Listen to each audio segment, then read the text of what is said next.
হে আল্লাহ, তুমি আমার পরিবারকে কবুল করো। আমার ঘরটিকে শান্তির নীড় বানিয়ে দাও।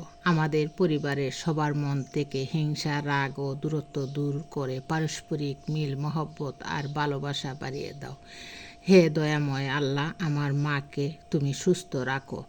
শৈশবে আমার মা যেভাবে আমাকে ভালোবেসে বড় করেছেন, তুমি তার উপর ঠিক তেমনি রহমত বর্ষণ করো। হে আল্লাহ, আমাদের উপার্জনে বরকত দাও। আমাদের হালাল রিজিক দান করো এবং অন্যের মুখাপেক্ষী হওয়া থেকে রক্ষা করো। হে আল্লাহ, আমাদের পরিবারকে সব ধরনের রোগ ব্যাধি, দুর্ঘটনা, চোখের নজর এবং মানুষের ক্ষতি থেকে নিরাপদে রাখো। হে আল্লাহ, আমাদের পরবর্তী প্রজন্মকে নেককার বানাও, তাদের সঠিক পথে চলার তৌফিক দাও এবং সবার জীবনকে সফল করো।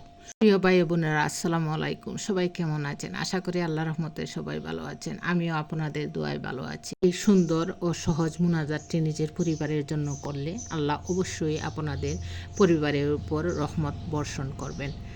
সবার জীবন সফল হবে, সুন্দর হবে। দুনিয়াটা একটা বাজারের মতো। সবাই এখানে প্রতিদিনে নিজেরা নিজের বেচা কেনায় ব্যস্ত। তোমার কাছে যতক্ষণ দেওয়ার কিছু আছে ততক্ষণে তোমার কাছে আসবে। যেদিন থেকে তোমার সব শেষ হয়ে যাবে ওই দিন থেকে আর কেউ আসবে না, তোমাকে মনে রাখবে না। দিনের শুরুতে আমরা খালি হাতে এসেছিলাম, আবার দিন শেষে খালি হাতে ফিরে যাব আপন নিরে। কোথায় যাবে এত অহংকার? থাকবে না এই বিলাসিতা, সব সেদিন ছাড়তে হবে। যা আজ আমার তা কাল অন্য কারো ছিল, পরশু হয়তো তার কাছ থেকে অন্য কারো কাছে যাবে। পছন্দের জিনিস আগলে রাখা যায়, কিন্তু আটকে রাখা যায় না। একটা সময় জীবন তোমাকে শান্ত করে দিবে, একটা সময় পর তোমাকে দমিয়ে দিবে। না কাউকে কিছু বলতে ইচ্ছে করবে, না কারো প্রতি অভিযোগ করার ইচ্ছে থাকবে, আবার না কারো সাথে তর্ক করার ইচ্ছে থাকবে, এমনকি না কাউকে বোঝানোর ইচ্ছেটাও থাকবে। তখন শুধু চুপ হয়ে থাকবে, অন্যদের কথা শুনতেও তখন বিরক্ত লাগবে না।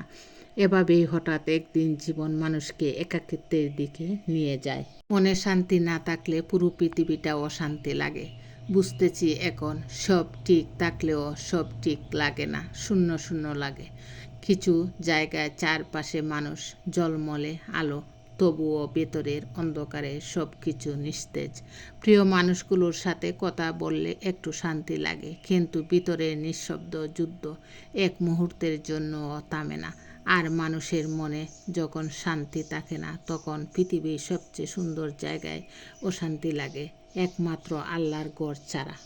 সুখের খুঁজে মানুষ কত পথে হাঁটে, কেউ শহরের ভিড়ে, কেউ প্রবাসের মাটিতে, কেউ নিজের ভেতরের নির্জনতায়। আমরা প্রতিদিন একটু সুখের আশায় অগোচরে কত স্বপ্নের বোঝা কাঁধে তুলে নিই। ভাবি এইটুকু পেলেই জীবনের আর কিছু লাগবে না। কিন্তু সুখের কি কোনো নির্দিষ্ট রেখা আছে? নাই। এমনকি সুখের কোনো নির্দিষ্ট স্থানও নেই। তবুও আমরা ঘুরে খুঁজে বেড়াই। যদি কিছুটা দিন সুখে থাকতে পারি তাহলেই জীবন সার্থক। ধন্যবাদ সবাইকে। আসসালামু আলাইকুম।